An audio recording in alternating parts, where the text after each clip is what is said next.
Have you ever looked around and wondered why it's always the loudest, simplest, most clueless guys who end up with the best jobs, the highest pay, the attention of women, even the corner office, while you, who actually think, who see the bigger picture, who care about getting it right, are left on the sidelines? Why does the world reward confidence over competence? Why do those who never doubt themselves seem to rise, while the ones who ask questions and look for truth are barely noticed? Bertrand Russell once said, "The whole problem with the world is that fools and fanatics are always so certain of themselves, but wiser people so full of doubts. It's as if the universe is rigged to hand out prizes to those who never stop to question themselves, while the ones who hesitate, who check, who think before they act, are passed over, again and again." Is this just bad luck? Or is there something deeper at play? A law of human nature that punishes wisdom with doubt and rewards ignorance with certainty? Tonight, let's look that question in the eye. Because maybe you're not crazy, and you're definitely not alone. And maybe, just maybe, your doubts are the very sign that you see more than anyone else in the room. He still remembers the sting of that morning, as if it happened yesterday.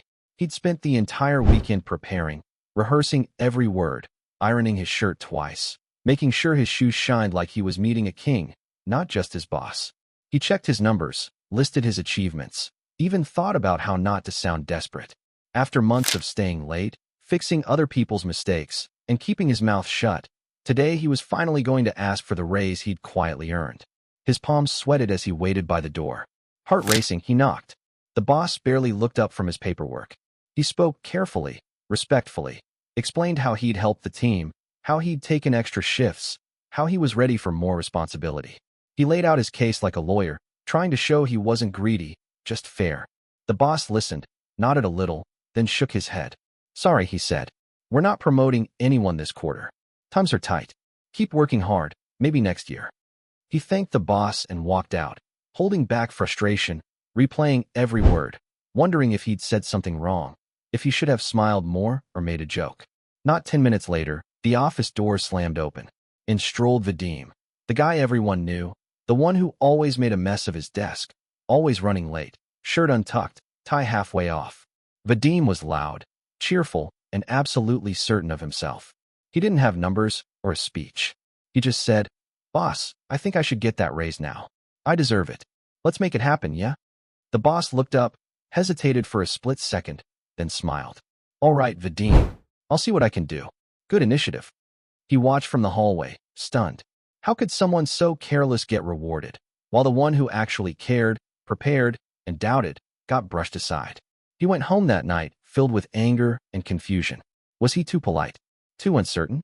Too afraid of sounding arrogant? He remembered the words of Bertrand Russell. In all affairs, it's a healthy thing now and then to hang a question mark on the things you have long taken for granted. Maybe, he thought, he'd taken it for granted that hard work and caution would always win. Maybe, in a world run by certainty, doubt is a weight, not a weapon. But deep down, he also sensed another truth, one he couldn't yet put into words. That confidence, without substance, might win a few prizes, but it rarely builds anything that lasts. And maybe, just maybe, those who doubt and question are the ones who eventually see further than anyone else in the room. It was supposed to be a normal evening, nothing special, just a walk through the park with a cold latte in hand. He'd seen her before, always with a book, headphones on, a quiet smile for anyone who passed. Today, for once, he decided to try. He took a deep breath, ran through possible openers in his mind, and finally stepped forward, careful not to startle her. "Hi," he said softly. "I've seen you here a few times. I know this is random, but would you like to get coffee sometime?" She looked up, polite but distant. "Thanks, but I'm not interested," she said, then put her headphones back in. He felt his face burn. He nodded, muttered something about understanding, and backed away, clutching his latte as if it might anchor him to the earth. He sat down on a nearby bench, heart pounding, mind racing through every possible mistake. Was he too direct? Too nervous? Not attractive enough? What's wrong with me? Just as he settled into his doubt, he watched another guy approach her. A guy who looked even less put together than he did. Hair messy, mismatched clothes, hands in pockets, no hint of nerves. "Hey," the guy grinned. "You look like you could use some company. Want to walk with me?" She paused, smiled, and shockingly, said yes. He watched them stroll away, his coffee suddenly colder, his doubts even heavier. As he stared at the ground, an old man shuffled over and took a seat beside him. Weathered face, sharp eyes, the kind of presence that demanded respect. "Tough luck, son?" the old man asked, nodding at the retreating couple. He managed a weak laugh. "Yeah, feels like I'm always the guy who does it right, and it never works." The old man sipped his tea, thoughtful. Bertrand Russell said, "The trouble with the world is that the stupid are cocksure and the intelligent are full of doubt." He looked at him, surprised. The old man continued, "Sometimes, the world gives its favors to those who dare to ask, not those who overthink every move. Doesn't mean you're broken. Just means you see more than most. Don't let that become your weakness." He let the words sink in. Maybe, he thought, it wasn't about being enough. Maybe it was about daring to try, again and again, even with all the doubts in tow. As the park lights flickered on, he stood up, the sting of rejection fading just a little. He wasn't sure what would happen next. But maybe, just maybe, he could start treating his doubts as signs of depth, not defeat. Your subscription and comment aren't just numbers. They're signals that decide what video comes next. Share your thoughts or ideas in the comments. They often become the foundation for news stories. Interestingly, over 90% of viewers watch my videos without subscribing. That's okay. It means the content pulls you in. But subscribing helps you stay updated with the next parts. Hit subscribe, and let's create the next video together. Thanks. And maybe the world, loud and unfair as it was, still had a place for someone who questioned, who noticed, who felt everything a little too much. He wandered through the city streets after that evening in the park, the taste of cold coffee and rejection still sharp in his mouth. The world seemed louder, somehow. Cars honking, laughter echoing from open windows, people rushing home with their arms full of groceries and plans. He kept replaying the moment in his mind, the careful approach, the polite refusal, the instant someone less prepared stepped in and succeeded where he had not. Why does trying harder often feel like it gets you nowhere? Why does the world reward those who leap without looking? Later that week, he found himself on the same bench, watching pigeons squabble over breadcrumbs. He almost didn't notice when the old man from before sat down again, this time with a gentle smile. "You look troubled, son," the old man said. "Still thinking about her?" He sighed. "It's not just her. It's everything. I do my best, I think things through, but it's like the world runs on a different set of rules." The old man nodded. Most people would rather be certain than right. It's the easiest way to get ahead in a world that values noise over nuance. He took a slow sip of tea, then offered a new thought. Bertrand Russell also said, "The fundamental cause of trouble in the world is that the stupid are cocksure while the intelligent are full of doubt." But he also warned, not to be absolutely certain is, I think, one of the essential things in rationality. He paused, letting the words settle. It's not weakness to question yourself. It's a kind of courage, one most people are too afraid to even attempt. He watched as a bold pigeon chased off its timid rivals. "Look," the old man said, "that bird's loud, and he gets the crumbs. But who notices which bird sings best? Only those who bother to listen. Maybe you weren't meant to shout over the world. Maybe you were meant to change it quietly." He felt something shift. Maybe doubt wasn't the enemy, but the evidence of a mind that cared about truth more than trophies. Maybe he could walk through life not as the loudest, but as the truest. The city grew softer. For the first time in days, he felt proud of his questions, of not needing all the answers. There was a night when everyone seemed to know everything. Old friends crowded into a dim-lit kitchen, plates stacked high, voices rising with each retold story. At first it was funny, everyone arguing politics, love, money, the best way to fix the old world. Each man at the table grew louder, as if decibels alone could win the argument. He listened. He'd read the books, remembered the history, had facts at his fingertips. But the more confident they became, the more he felt a chill of uncertainty. They tossed out slogans as if truth were a contest, and anyone who paused to think was dismissed as weak. A cousin banged the table. "You always have to overthink it, don't you? Just pick a side for once." He smiled, shook his head. "I don't know all the answers. I'd rather admit what I don't know than pretend to be sure." A hush fell, awkward but electric. Someone muttered, "That's just an excuse not to commit." He felt exposed, but then something strange happened. People started asking him questions, real ones. "What do you think, honestly? How would you handle it?" Even the loudest grew quiet, eyes on him, waiting, not for certainty, but for honesty. He remembered Bertrand Russell's words. The demand for certainty is one which is natural to man, but is nevertheless an intellectual vice. He realized that his silence wasn't weakness. It was space for something deeper, a sign that he valued truth over performance, understanding over victory. Later, as they left the table, one friend pulled him aside. I wish I could admit what I don't know, like you. Maybe that's the only real strength left.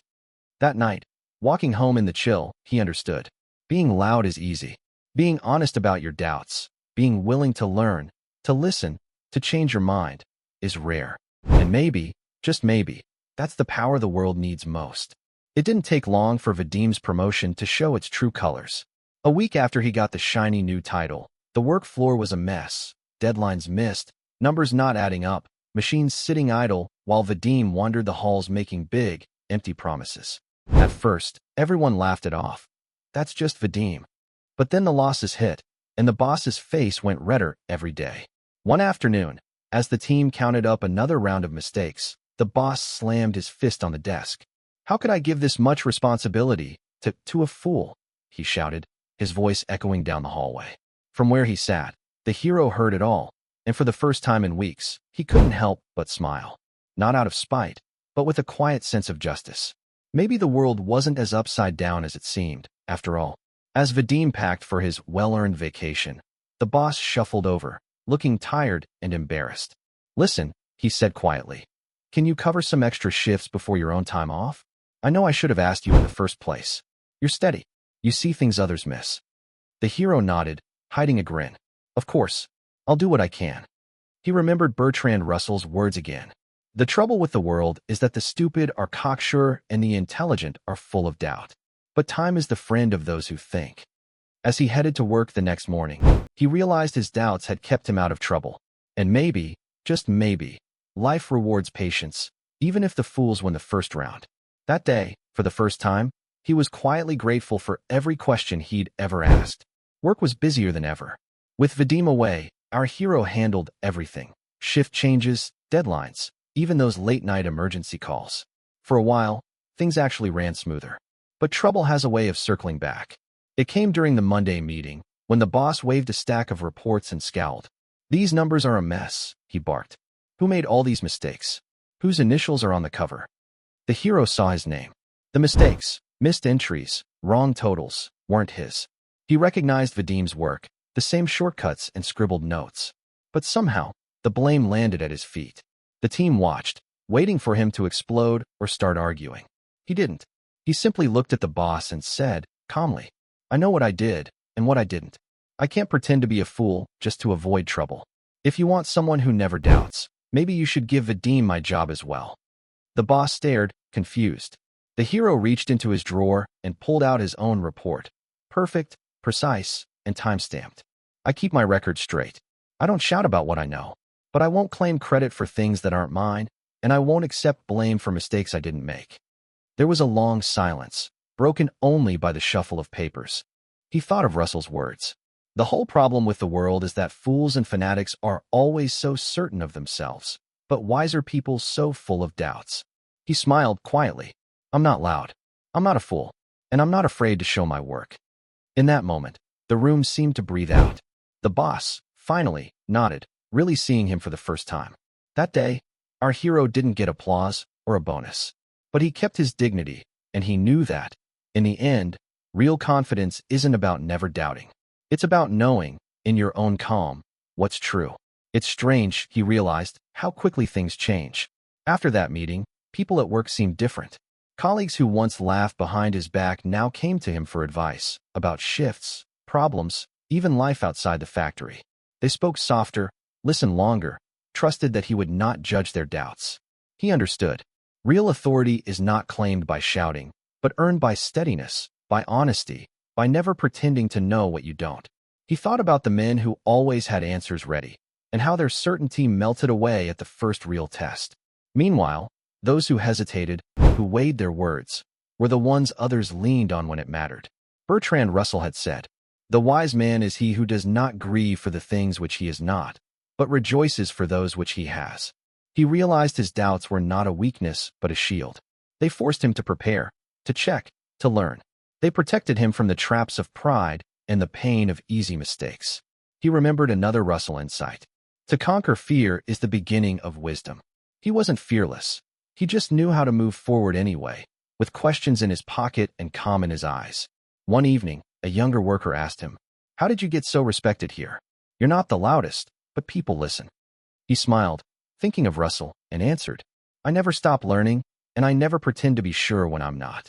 That's what makes people trust you. That's what keeps you strong. Doubt, not bravado."